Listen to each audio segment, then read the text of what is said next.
You ever watch a puddle on a hot day just disappear and wonder, where did it actually go? Well, that simple little process, evaporation, is honestly one of the most powerful forces on our planet. It's not just about drying up puddles. It's a key driver of our global water and energy cycles. It has the power to sustain life and, as we're about to see, the power to unleash an absolute disaster. And this diagram here, it shows that evaporation doesn't just happen in a bubble. No, it's a critical link in this massive interconnected system of water and energy. It connects the soil right under our feet to the atmosphere way above our heads. It literally influences everything from where it rains to how hot it gets, shaping the very world we live in. So, to really get a handle on its huge impact, we've got to go back to the basics. What is actually happening when water seems to just vanish into thin air? Let's break down the science. Okay, so at its heart, evaporation is just a phase change, liquid water turning into invisible water vapor. Now, it's important we don't mix this up with transpiration, which is when water vapor comes from inside plants. When scientists talk about both together, they use the fancy term evapotranspiration. But for today, we are laser-focused on good old evaporation from surfaces like soil and lakes. For evaporation to really kick off, you need three things to be in place. First, you gotta have a supply of energy, usually the sun, giving those water molecules the kick they need to escape. Second, well, you obviously need water at the surface. And third, you need some kind of transport, like wind, to blow that vapor away and make room for more. Right. And this energy part, it's the real kicker. It takes a surprisingly huge amount of energy, what's known as the latent heat of vaporization, just to break the bonds holding water molecules together. And this energy gets stored in the vapor without even changing its temperature. A perfect example is how sweating cools you down. As that sweat evaporates, it's literally pulling a ton of heat energy right off your skin. That's latent heat doing its job. Okay, so we've got the basics down. Now let's dive into the consequences. Because this simple physical process, which is happening all day, every day, all over the planet, can lead to a really slow-moving but devastating problem. Because here's the thing. When water evaporates, it takes all that energy with it, but it leaves everything else behind. And that can have some really serious long-term effects on the land itself. Just take a look at this photo. Wow. That white crust you see everywhere, that is not snow, it's salt. As water gets pulled up from deep in the ground and then evaporates from the surface, any minerals or salts that were dissolved in it get left behind. Do that over and over, and you can turn fertile land into a sterile white desert. This process has a name, soil salinization. And this is not some new problem. In fact, many historians believe it was a major factor in the collapse of ancient civilizations in Mesopotamia. Today, it's a full-blown global crisis, threatening farms and ecosystems all over the world.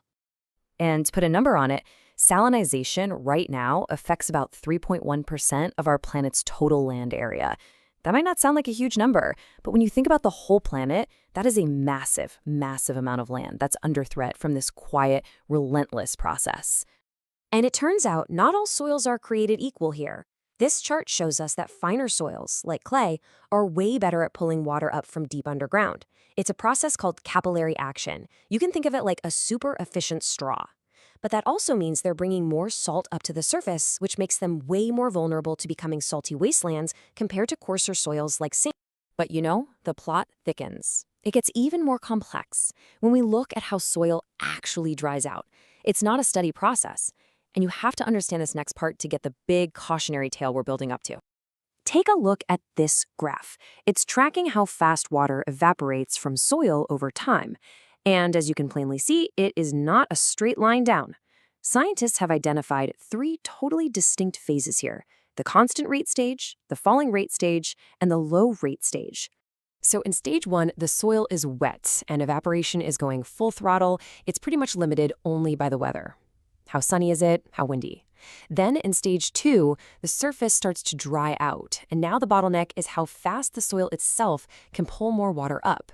And finally, in stage 3, the surface is so dry and cracked that water can only get out super slowly, as vapor.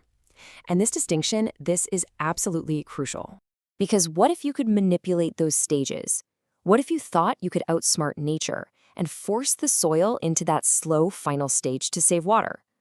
Well, that exact idea led to one of the biggest ecological disasters in American history: Back in the early 20th century, farmers on the Great Plains came up with this technique they called dust mulch. And the logic seemed pretty brilliant at the time. The idea was to aggressively till the top few inches of soil, pulverize it, and break its connection to the moist soil underneath. You'd create a dry, insulating layer that would, in theory, stop evaporation in its tracks and conserve that precious water. They really believed they were hacking the system, using the science of evaporation to their advantage. But then, a severe drought took hold in the 1930s. And that clever little trick, it was about to backfire in the most spectacular and devastating way you can imagine. And this was the result. The very dust they had so carefully created to protect their soil was now completely untethered from the earth.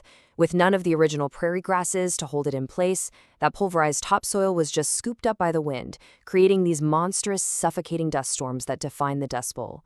Their solution became the fuel for the catastrophe. The human cost was just staggering. You had drought, the Great Depression, and now your land was literally blowing away. Millions of people were forced to just abandon their homes and farms, leading to one of the largest migrations in the entire history of the country. And this chart explains the physics of the disaster perfectly.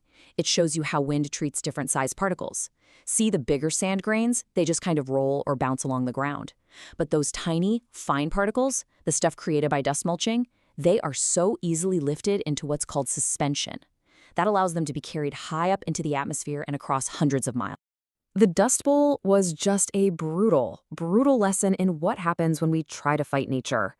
Modern farming practices have learned from this mistake, thankfully, and now focus on working with natural processes instead of trying to bend them to our will. So on the left, you see the failed approach, just pulverizing the soil and leaving it totally exposed. And on the right, you see techniques that actually work. Instead of creating dust, farmers now leave leftover bits of the crop on the surface. This acts like a natural shield from the sun and wind.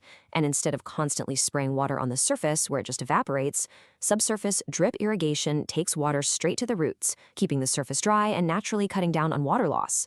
It's so much smarter. This quote is just a stark reminder that these scientific principles aren't just for textbooks.